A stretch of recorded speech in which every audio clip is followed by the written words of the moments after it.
Hi, I'm Lucille Abrahamson Epstein, and I was born January 8th, 1922 in Omaha, Nebraska, I think at the Wise Memorial Hospital.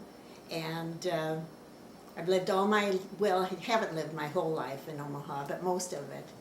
I was born to Fanny and Ben Abrahamson. My mother's maiden name was Rakusin, and she came from the Simon family, which was very, very large at that time, which is related to Omaha steaks. And my mom's family came over from Latvia in 1906, and they were a family of 8 children, and she had one brother, Bill Rakusin, and she had 7 sisters, and my grandfather was a shoemaker, and my grandfather died when in 1926, and then my grandmother remarried Mr. Mazie from Sioux City, Iowa. Then on my father's side, my grandfather came over to this, his name was Isaac Abrahamson, and he came over here in about 1875, and he was unmarried, and someone decided to fix him up with a date, and brought his sister, whose name was Rose Cooper, from Chicago, and fixed them up, and my grandparents got married here in Omaha in about 1980, and they had 7 children. There were 2 boys and 5 girls. Could you name all the uncles and aunts? Yes, I can. On my father's side, the oldest one was Harry Abrahamson, who had 2 sons, Lester and Philip. And Philip was one of the first boys that was killed in World War II. And Lester moved to California, and he has since gone. His second child was Bertha Bordy, and she was married and had 4 children, Donald, Dorothy, and Harold, and Dickie. And the third one was Jenny, what's her name? I forgot her last name. But anyway, she lived in California and had 2 children. The fourth one was my father, Ben Abrahamson, who had 3 children. It was my brother Norman Abrahamson and me and my brother Harold Abrahamson. Then there was Sylvia, who married late in life to Milton Abrany. Then there was, let me see, Lee Hurwitz, who lived in California, and the youngest one was Ethel Dobrin, who had 1 son. On my mother's side, you want me to list all? Okay. On my mom's side, her oldest sister was Edna Rosenthal, who lived in Council Bluffs and had 3 sons.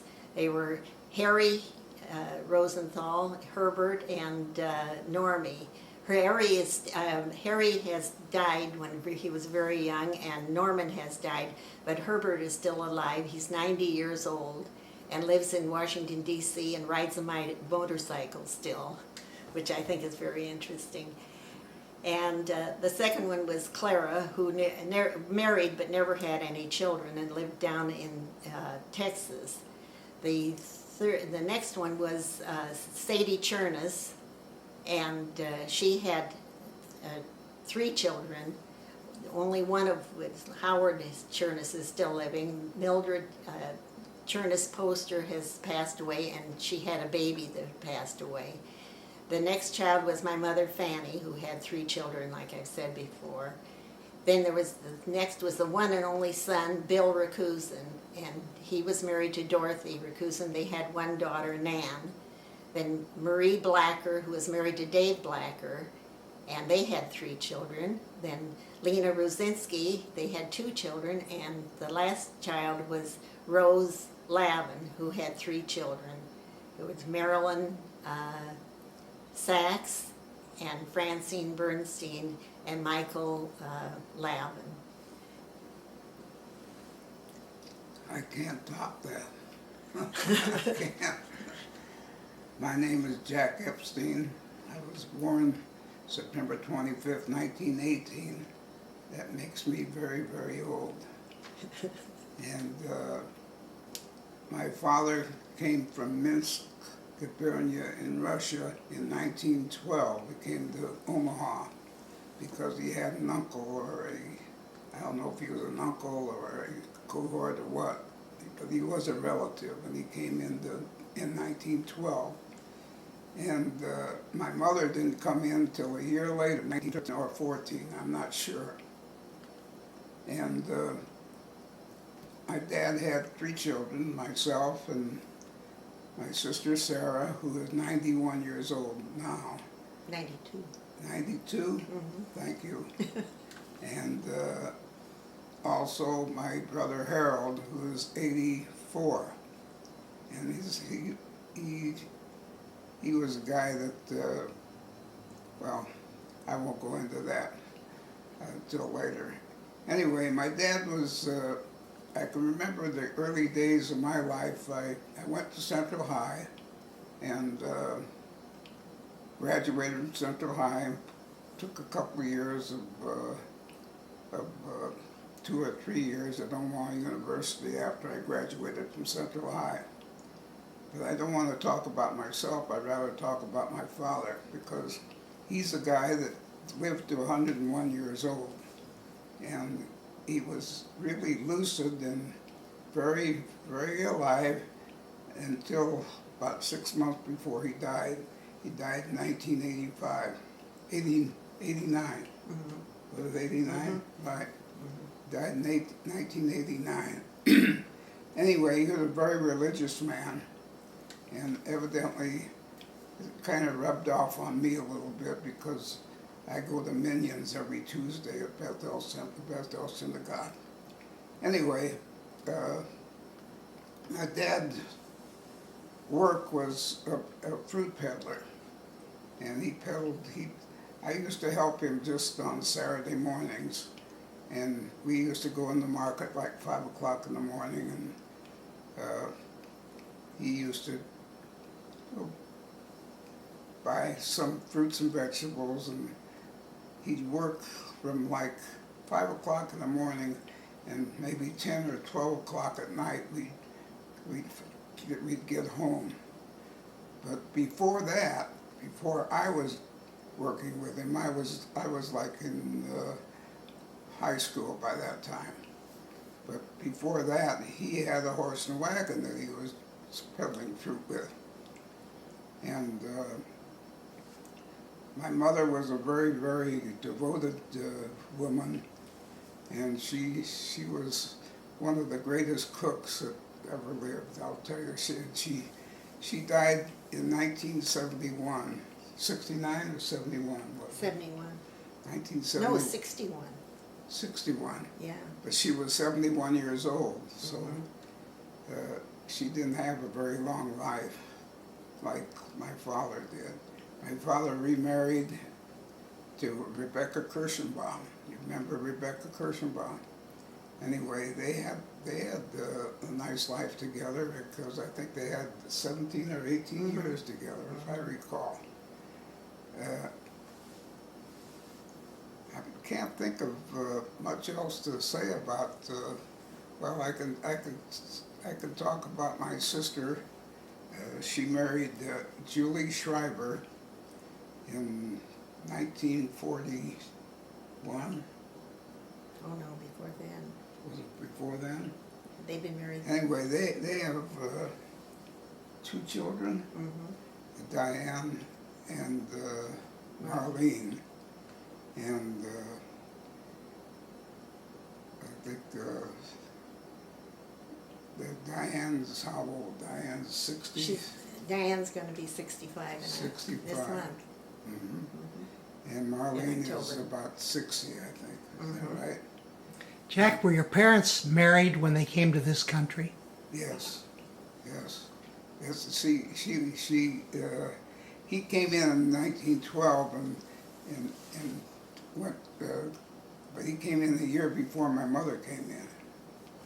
Incidentally, my dad was in the Russian army, and they say there's a story about his changing his name from Dorranson to Epstein because of the fact that he had something to do with the Russian army or something which made, we took up the name of Epstein, and we've had it, of course, ever since. But anything else you wanted to ask me? Yeah, where did you grow up, Jack? Where did I grow up?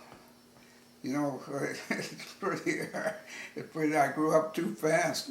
He said, where? 2109 Grant Street. 2109 Grant Street. Were there a lot of Jewish people in the Oh neighborhood? yes, a lot of Jews and a lot of blacks, and it was very, very. In those days, we didn't have any problems with blacks whatsoever, and the blacks were great. As a matter of fact, I remember when I was selling whiskey, and I called on Sarah Cooper, and she had a bar on North 24th Street, and that was back in 1950s. Anyway, I'd go in and try to get an order for a liquor order for him, because I was working for a wholesale liquor company at that time. And a black would come up to me and start bothering me, and Sarah Cooper said, "You leave that boy alone. He's not doing it." And sure enough, that black just went away, and there was nothing like the blacks and the Jews that got along so good. It was unbelievable. As a matter of fact, when we lived on 2109 Grant, there was a black living right next door to us, and we were very good friends all the way. Growing up, I nicknamed my brother Bay because he was always crying, so I called him Baby, and the name Bay stuck with him to this day. So that's one of the things that he talks about. How about holidays at home, Jack? What were they like? Well, they were great. My mom used to always have Pesach and the Passover ritual, and as a matter of fact, one Passover we even had, I think, what channel was it that came over that? Well, that was after your mother was gone and your dad was so old. Yeah, the TV station came and. Yeah, it was. We always had well, maybe it was, but when my mom was alive, why we still had big seders. Oh, she had big. We had big seders, at least 15 to 18 people all the time. And as I said, my dad was very religious, and he's the one that conducted the services at the Seder. And Do you remember changing the dishes? yeah, we changed the dishes, and she was keeping kosher like nobody ever else kept kosher. She kept dishes, and it was a job, but it was one of those things. Tell me a little bit about the trips you used to make to the market with your father. Oh. Tell him about how your father used to carry the potatoes and the onions up flights of stairs. Yeah, he was a little man. He was only 5'3". You remember the Burlington restaurant? Well, the Burlington restaurant, my dad had that account for all the fruits and vegetables. And there was a bunch of, the stairs must have been, I bet you there was 40 stairs to go upstairs. And he used to carry a sack of onions under his arm, a load of potatoes over his shoulder. And he was a little guy, and he just walked all the way up those stairs. He was so strong to deliver those particular fruits and vegetables to the Burlington restaurant. And he was some kind of a guy, but very, very religious man. Matter of fact, he had pushkas all over the house, and when he'd come home, no matter what change he had, he just put the money in the pushkas, because he was a charitable man. Another thing he did when he went to the synagogue, in those days, to get an aliyah, you had to pay for it. You had to bid for it. And he'd bid $25, and he never had a quarter to his name, and I don't know how in the hell he got the money to pay for the aliyahs. Evidently, he still owed them for them. I'm not sure about that.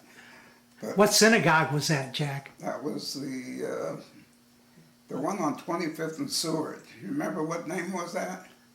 It was, I don't know. That's Yeshurun or something like that. I'm not sure. There's the one that they finally moved, the one on 26 and Cumming. And I even went to that one. Then they moved to one about on 32nd and Cumming, by the Labor Yeah, Lyceum. that was it. By the Labor 32nd Lyceum, and yeah. Cumming. Yeah. Lucille, tell me a little bit more about your parents. Well, my dad and mom got married in 1917, and my earliest memory is that when I was about 5 years old, my father was in business with his brother Harry Abrahamson, and they had a grocery store called the Beehive Grocery. It was on 30th and about Pratt Street. And they had this grocery store with both families, Harry Abrahamson's family and our family. We lived upstairs from the store. And we lived there till I was 5 years old, and then they went bankrupt. That was 1927. And at that time, we moved out to 2870 Laurel Avenue, and I started Miller Park School. And my dad went to work for Ed Gilbert's grocery store. He had a grocery store on 24th and 4th Street. And I lived a pretty normal life there with my mom and dad and my older brother and my younger brother, who was just a baby at that time. And when then the crash came in 1929, and my father was fired or let go from the Saratoga market, and they decided that they would move to Council Bluffs, and my father was going to open up a little tiny family grocery store, and I think he had to borrow $300 from somebody to buy the store. So we moved to Council Bluffs, and was about 1931. And we lived in a little house right in back of the grocery store. This grocery store lasted for about 1 year before my father went busted. My father was never lucky as a businessman. And my mother went to work. She did odd jobs, and she worked for a guy by the name of Charlie Saltzman, who used to go out and buy odd lots and bankrupt stocks from people. And then we moved from there, and we moved over to 26th and Avenue A in Council Bluffs, which was right on the streetcar tracks. It was a dirt road with streetcar tracks. And we lived there for 4 years. At this time, my dad went from one job to another. He sold insurance, which he never made a go of, and finally got a job working in Omaha at another grocery store. And my mother got a job working in Council Bluffs at the People Store in the grocery department. So we were a pretty poor family, but we were happy, and we always had enough to eat. And because my mother was in the grocery store, so she used to come home with great big bags of groceries. And anyway, when I was 16 years old, my grandmother, who was Gita Rakusan, who had remarried to Mr. Mazie in Sioux City, Mr. Mazie died, and my grandmother came to live with us in Council Bluffs. And she lived with us from, from 1938, and then in 1940, I graduated from high school, and I got a job working for my Uncle Dave Blacker at the Jewish Press. He owned the Jewish Press and the Dundee News and the South Omaha Sun, and he gave me a job selling want ads for $10 a week. And I hated that job. It was horrible, and I lasted, I think, all of about 8 months, and then Uncle Dave told me he thought I would be happier someplace else. So then I got a job. At that time, my cousin Harry Rosenthal was working for Micklin Lumber Company, and they were opening up another office in Council Bluffs, and he got me the job as a bookkeeper working for them in Council Bluffs. So I was working for Micklin Lumber from 1941, and then in April of 41 they closed that office, and I went over to the Omaha office. and I was working there. It was at that time I became very friendly with a girl by the name of Ruth Rosenstein, and because I was so far for me to go back and forth, I used to stay at her house a lot. And one day she said to me, there's going to be a dance at the J, would you like to go? And I said, well, okay. So we both went to this dance, and while we were there, Jack was at the dance, and that's how we met. He came up and he asked me to dance, and he asked me out for the following Sunday. And when Ruth and I left the dance, I said to her, he was a friend of my brother's, because Jack and my brother Norman are the same age. And so I thought he was one of these real fast guys, took out a lot of girls. So I said to Ruth, I says, that Jack Epstein asked me out. Do you think I should go with him? And she says, I don't think once will hurt anything. But anyway, we started dating, and from that time on, we didn't date anyone else. During that time, Jack had tried to enlist in the service, and they had turned him down because of his teeth. They said he had malocclusion. So, but then, he did go. On February 1st of 1941, he left for the service, and we all went over to his mother's house, and we all said goodbye, and I really didn't really feel that bad that he was leaving. I felt bad, but not terribly bad. But the next day he called me and he said, they turned me down, I'm back. And for some reason or other, I was so happy. I figured out I really probably did miss him. So then we really started dating, and we got engaged in March the 31st, I guess, of 1942. And we got married in June 14th of 1942, so we knew each other exactly 7 months before we got married, and now we've been married 65 years. So Do you think it's going to work out? I'm just beginning to wonder. Jack, I want to hear your side of that story. That story? Well, I'll go from there. After we were married, I finally did get into the service, and I was in the service I went down to Keesler Field, Mississippi for my basic training. From there I went to Fort Dix, New Jersey, and from there to Camp Stone, California, and from there to Brisbane, Australia. And I was overseas for 27 months. No, I was overseas for 33 months. But I was in New Guinea, Milne Bay, New Guinea for 27 months. And I went to Okinawa and went to the Philippines. And from Brisbane, I went to New Guinea. That's where I spent most of the time of my service there. And our first anniversary together was our 4th. So we had a lot of emails going back and forth. And from there on, after I got back home, I was selling siding for quite a while, for maybe 2 or 3 years, and from there I went to work for Sterling Distributing Company, a liquor company. From there I got a job with Shenley Distilling Company, which there are no more Shenley Distilling Companies. That's the manufacturer. And I was their representative for 4 markets. I had the markets of North and South Dakota, Nebraska, and Kansas. And I spent 1956, I think it was, till 1979, 75? 77 when they let you go. 77. And I was there for 19 years. And one thing good about that company, I'm still collecting.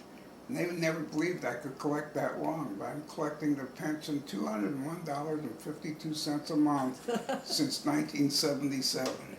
So I'm way ahead of the game there. But when I die, nothing goes to Lucille because of the fact that I took the bigger amount of money at the time. So how much less could it have been? Not very much. I want to hear a little bit more about your grandparents, Lucille. Okay. She's got a big family. Yeah, my grandmother that lived with us, Bobby Gita. She was wonderful. She was well known. Everybody loved her. She was a wonderful cook. In fact, she liked to show off her cooking. It was very important to her. And they had a group called the Cousins Club. The Simon family was so big. It was all the Meyersons and the Simons and the Raccousins, and there was about 35 ladies, and they would get together every month and they would have luncheon for each other. And my grandmother had to make it a point that she had to do everything herself from scratch to prove to everybody what a fabulous cook she was. And she lived with us, and she was always, she loved to play bridge. There was always a bridge game going on at our house. The Rosenthal, were living in Council Bluffs, and the Rosenthals lived not too far from us, so about every other night they would come over and they would have a bridge game going, and my grandmother could be upstairs in bed already, and she'd hear them come over, and she would come to the top of the steps and say, "Oh, what's Herzog with that bridge game?" You know, she talked with a beautiful Jewish accent. And in fact, when Jack started dating me, we let him play bridge, and we taught him how to play, and now he's a bronze life master. And left us all in the background, but my daughter plays with him, so she also is a life master. And Tell them about your mother's poker club. oh yeah, well then that was after my mother moved to Omaha. She played poker with a bunch of ladies, and one day they were playing poker at the old Leavenworth Grill, and some, I guess it was some liquor inspectors, was it? Yeah. They came in and they arrested all these old ladies for playing, for gambling, and they took them all in the squad car. And my mother was so excited when she got in the squad car. She says, "Can't you turn the siren on?" She just loved it. And anyway, it was a big thing on the news. They had the doctor, the judge threw the case out. He said, "I never heard of anything like it." These ladies were playing cards. They donated all the money to a charity. So that was really interesting. But I'm trying to think. What were holidays like at home? My mother always, she was a wonderful cook, and she always, of course we had to divide our holidays. I mean, if we'd go to one night to the Seder at Jack's family's house, then the next night we'd have to go to my parents. And, I wanted to tell you about my folks. After they, I would say they were in their 60s, they bought a little grocery store, combination grocery store and liquor store on 25th and St. Mary's. My father named it the Arrow. And they both worked in the store, and they lived upstairs from the store. And they were held up a couple of times. In fact, one time there's some guy came in and he he held a gun to my father. He had a gun in his pocket, and my father jumped across the counter and held this guy's hand close to it so he couldn't pull his hand out of his pocket. And my mother took a great big quart bottle of pop and hit him over the head with it, and the guy ran out of there cursing at them and everything. And of course that was on television and showing my father jumping over the counter and showing how he was doing everything. So that made me very nervous. I kept saying, "Please sell the place and get out of there already." So eventually they did sell the store and get out. But I think they must have been there for at least a good 10, 15 years in this little store. And my father was never really much of a businessman, but my mother was. She would, the funny part of it is, like, if there was a big Safeway store down the corner from her, and Safeway would have coffee on sale, and Mom would send the kids down to buy up some cans of coffee, and then she would put it in their little store, and of course jack the price up so they could make a profit on it. She was a real business lady, but he wasn't. But he was a sweet man and very kind-hearted. And Did you start school in Council Bluffs? Yeah, I started at Miller Park School. I went there until I was 9 years old, and then we moved to Council Bluffs, and I went to Avenue B grade school, and then I went to Thomas Jefferson High, and I graduated from Thomas Jefferson. And I was the only Jewish girl in the school. There were 2 Jewish boys. There was Bob Passer and Neil Gottsteiner. And so it was a little bit hard being the only Jewish girl. But I had lots of good girlfriends who were Gentile, and was always included in everything that they did. And but living in Council Bluffs was hard because at that time there was a toll fare. It cost 10 cents for the car and a nickel for each person.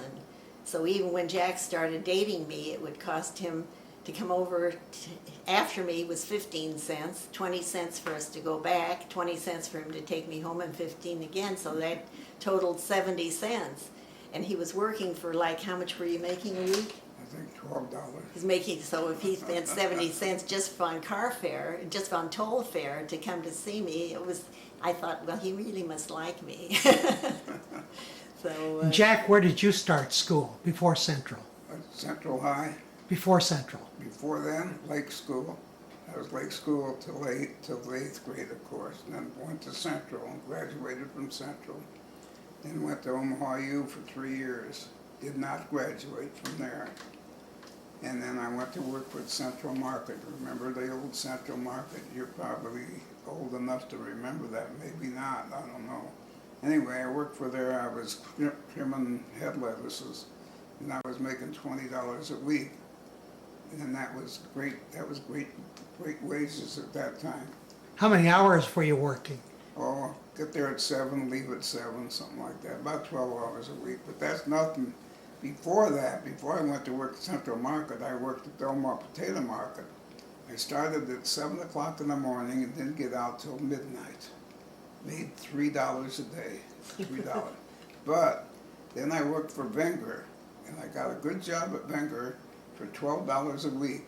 And it so happened that one week came up, it was Thanksgiving week. So instead of getting $12, they gave me $10. They took off because of Thanksgiving. So I quit. I just quit right then. And I think that when I quit that, that's when I went to work for Central Market, I think. And I worked there for, I don't know how long, maybe a couple years, I'm not mistaken. Or maybe it wasn't that long. I can't remember anymore, I'm getting too old. Anyway, from there, as I said, I think earlier, I said that in 1950, after I came back from the service, I sold siding for a while, and then I got into the liquor business. you went to work for Semi after, when we were dating, you were working Well, for when we were dating, I was in Lincoln, Nebraska. I worked for the Corps of Engineers, worked for the government, but that didn't last long because I got drafted, and then I finally went into the service. But I was going to tell you, when Jack went overseas, then I had to move back home to live with my parents. And my grandmother was living with us too, and my brother Harold still was in high school. We had a full house, but we were sad because the boys were all gone and everything, but there was always something going on in the house. At this time, my folks had, this was before they owned the other grocery. My father had a liquor store out in South Omaha on 24th and M Street, and my mother used to work there with him, and she used to take the streetcar there. She used to have to take 2 streetcars because we lived on 48th Avenue off of Cummings, and but anyway, I lived there, and I got a job at the Bordy Garment Company, which is a wholesale ladies ready-to-wear place. And I worked there for 3 years while Jack was overseas. Was this after high school? Oh yeah, this was after I was married, and after he went into the service. Then, so 1943 it was. I went to work for. Actually, it was 1943. I went to work at Bordy's, and I worked there for 3 years, and then Jack came home, and I quit because I we wanted to start a family, and it wasn't too long after. Well, let's see, we had our first daughter in 1947. So, well, he came home in January '46, didn't you? Mhm. Yeah. 45. Well, December of '45. Yeah. And then we had our first daughter in May of 1947. It was Ronnie, was her name. And then we had our second daughter, Diane, in 1949. I don't think we need to talk about them because they're the ones that know everything about us. It's the ones that they didn't know about us, and I think the ones that did know about us is our grandkids in Boston. Yeah. Because they probably didn't know about what we did before. So this would probably be good for them. I don't know who else it would be good for. Jack, during your era at Central High, did you go over to the Jewish Community Center Sure.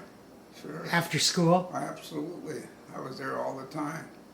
Yeah, we played basketball. We did everything. Although I never took up golf until I had my heart attack when I was 41. And in those days, you know, when you had a heart attack, they didn't have bypasses or anything like that. I was in the hospital for three weeks and home for 6 weeks. And evidently other arteries took over, and I stopped smoking. And that was it. And I haven't smoked since. And Lucille, did you go to the Jewish Community Center from Council Bluffs? Well, not so much from Council Bluffs I didn't, but it was after I started working in Omaha at Micklin's and going with the girls that were working there that we would go over to the J, and that's where we met. That's where I met Jack, and I remember going to the J when I was a little girl before we ever moved to Council Bluffs. I used to go there to Sunday school. In your homes, in both your homes, was Yiddish kind of the first language? Not in my home. No, not until my grandmother moved in with us when I was 16 years old. And then we all spoke English to her, and she spoke, well, we called it a broken handwriting. And she was so cute. We had so many cute sayings that she always used, and she used to write letters to the boys, and she taught herself to write English, but everything was just like, she said, I want to thank you, T-A-N-Q, very much, M-U-T-Z. And she was very smart to have taught herself, but it was all exactly the way she spoke. So when you'd read her letter, you would know, you'd sound like she was talking to you. You know, my mother, when I was overseas, she wrote me Yiddish letters, and I could read them, and I wrote her back, and I don't think I could do it anymore, because I can't remember how I did it at that time. Well, you knew the symbols and the sound of them. And I could read her letters in Yiddish. How about in your home? Did you speak Yiddish often with your parents? Well, yes, it was not really. It got to the point where they did away with the Yiddish completely, and they started talking English, you know. But there was, at first, I imagine when I was very young, and I don't know, I can't remember too many things when I was young, and but I can remember that there was Yiddish speaking probably up until I got into high school. I'm not sure. I'd like to hear a little bit about the houses you lived in when you were both very young growing up. Oh, well, Well, Jack only lived in one house. It's 2109 Grant Street. And it was a two-story house. And there's a funny story about that house if you want to hear it. As you walked in the house, the stairway went right across from the front door, and then there was a living room, dining room, kitchen. So one day, who was it that came home and said, It was my uncle Elia. Oh yeah, you ever hear of that? Oh, no. Jack's dad came home, and he went upstairs, and he came back down, and he said, "How come Uncle Elia is sleeping in my bed?" And they said, "Uncle Elia isn't here." So they all went upstairs to see, and there was their black neighbor who had gotten drunk and came into the wrong house and went upstairs and went to bed. So that was a funny story. Now with me, we lived in quite a few places. First we lived at above the Beehive grocery store. Then we moved to Laurel Avenue, and then when I was 9, we moved to Council Bluffs, and we lived in 4 different houses in Council Bluffs, and they were all rentals. We would rent a place like for $25 a month, and they usually consisted with my grandmother. There were 6 of us with 1 bathroom. Of course, most people only had 1 bathroom at that time, and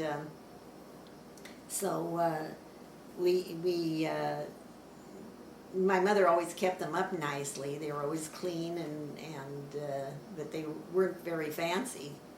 And then after we got married just as my folks moved to Omaha. They moved to Omaha in 1942, and Jack and I got married and moved to Lincoln. I think we forgot to say that. Yeah. When we first got married, he was working in Lincoln, and we moved there, and we lived in an apartment, the Lafayette Apartments, which was on the 3rd floor. It was right behind the Cornhusker Hotel, and it was terribly, terribly hot summer, and we were on the 3rd floor and only had western exposure with no air conditioning. So it was terrible. We used to Yeah, but we were young. Yeah, but we used to have to go take a ride every night just to cool off, in the car, because in those days people we did have a fan, which didn't do too much good. But we lived in Lincoln for 7 months, and then he got the call that he was being inducted into the Army. So I moved back to live with my parents then, and Jack left to go overseas. He went, when he was first inducted, he was sent down for his basic training for 6 weeks, and then they were going to send him to Trenton, New Jersey. So he called me, and I got on a train, and I was on the train to go to Trenton, New Jersey, and it took me, I think, over a day on the train. I got to Trenton, and we found a room in some people's house. They rented it to us, and we were there 1 week, and Jack came home and said that they were going to give him a furlough to go home for Passover. So we both got on the train, and we rode all the way back to Omaha, and we were here in Omaha for 1 week, and then we took the train back again to Trenton, and we rented a small apartment. And the day after we rented the apartment, and I went and I got a job as working for a real estate man, and we were there less than a week, and Jack came home and said, "They're sending me overseas." And I says, "They can't. You don't know it. You don't even know how to shoot it. You've never even used a gun." Anyway, they took him. What did they do? They took you out. They took me out to the field and made me shoot a gun. They taught him how to shoot a gun. Anyway, so I got back on the train and went back home, and Jack left for overseas, and we didn't see each other for 3 years then. We'd only been married 7 months. So I always say that was a good test of a good marriage, to be separated that long. And I imagine when you got back together, it took a while to get used to one another. very much. I thought we would be strangers, but we really weren't. It was really, I went to, he was being discharged outside of Denver, wasn't it? Yeah, Fort Collins. Yeah, anyway, I took the train to Denver to meet him, and it was right around Christmas time. And then I took a cab out to they wouldn't let him off of the base, and I took a cab out to the base, and I'm telling the cab driver my whole story about I'm going to see my husband after 3 years, and I only was married this long, and so on and so forth. And as we drove up, Jack was waiting there, and the cab driver says, "Here she is, Sarge." Anyway, but we had no place we could go there. We were on the base, but we couldn't even be alone together any place there. We had to wait. Then I had to take a cab back, and then I think he was discharged, I think the next day or the day after, weren't you? Something like that. So, and then we went, and of course we had no place to live, so we came back to Omaha, and we moved in with my mother again. And that's another long story too, about my parents, us living with my parents and my parents living with me. Anyway, Tell me about that. yeah. Well, when we first came back, we lived with my parents. That was from January till I think about March. And then my mother says, I think you kids should find a place of your own. So we rented an apartment at the Strelo Apartments down on 16th Street. And we only didn't live there too long. It was horrible there. And then we got Jack's cousin, Ricklin, owned a house on 20th and 20th and Clark. 20th and Clark, right in the midst of the black neighborhood. And he rented us this little house for $25 a month, which was unheard of at that time. And we lived there until our second daughter was born. We fixed it up. It was kind of cute. But I'm trying to think when I lived with my parents then, and then my parents moved in with us.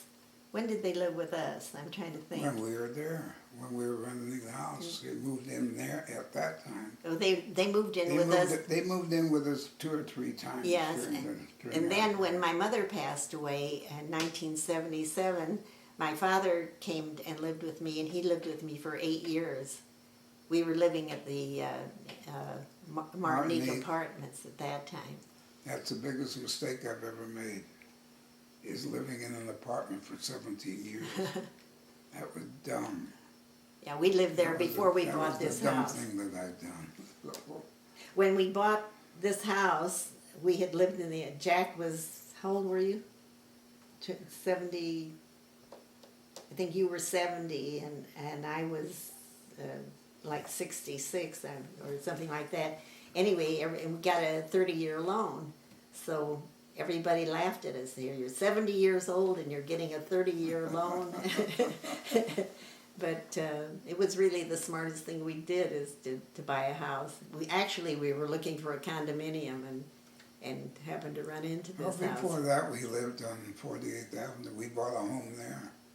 Well, we That's owned, when the kids were young. yeah, from the time that we were in this first little house, that when I said it was $25 on, that was on 20th and Clark.